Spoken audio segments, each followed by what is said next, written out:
Hey, so it's nearly the weekend, yay!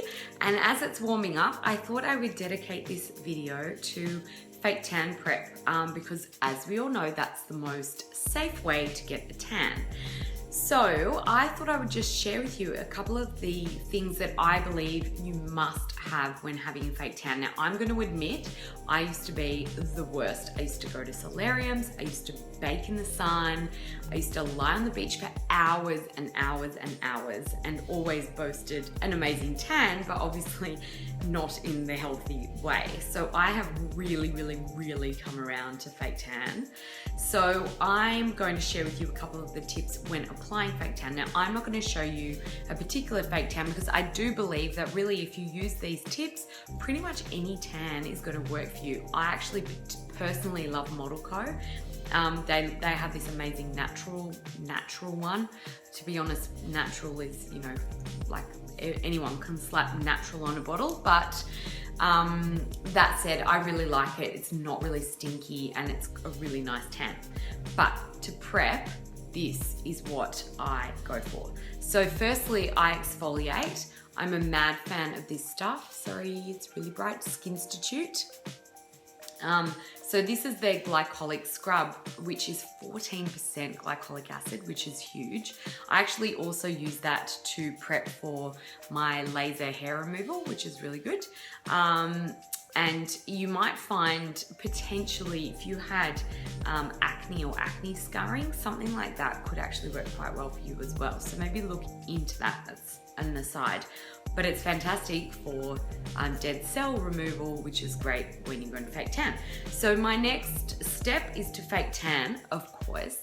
And I believe that these things, the mitt, they are the must. Like if you're fake tanning without one, you just, I've never experienced, I mean, I sound as if I discovered this for the first time. Well, I sound like I'm the first person that's ever used one of these things, but I feel like I was, because I feel like why wasn't anyone telling everyone to use these things?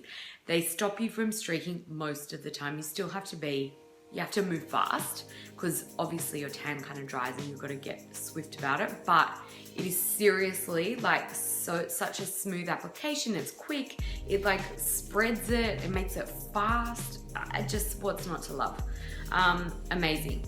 Then my other thing that I use, which I probably should have said before the application part, is coconut oil. And that is, I use a tiny little bit on my dry spots.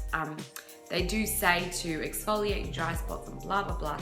But let's face it, you can never exfoliate those dry spots enough. I'm talking about around your ankles, around kind of the bony bits of your feet, your kneecaps, your elbows, you know, maybe any other really dry patches of skin you have.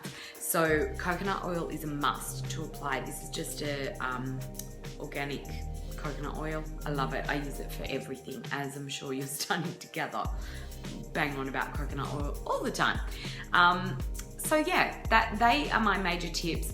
That, and also the other thing I discovered about the mitt is you apply with this smooth velvety side, and then when you've applied, you use the kind of rough thin side to kind of rub you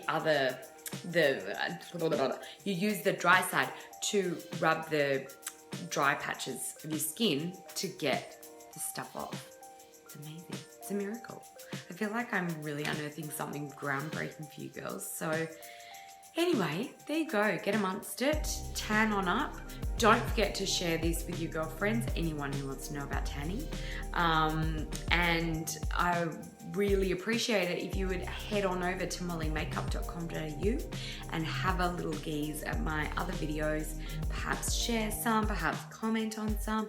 And please subscribe to mollymakeup.com.au because every Friday I send out a video to my subscribers that no one else gets. So you don't want to be missing out on any amazing tips from moi. So get involved, have a great weekend, and I shall see you all soon. Bye-bye.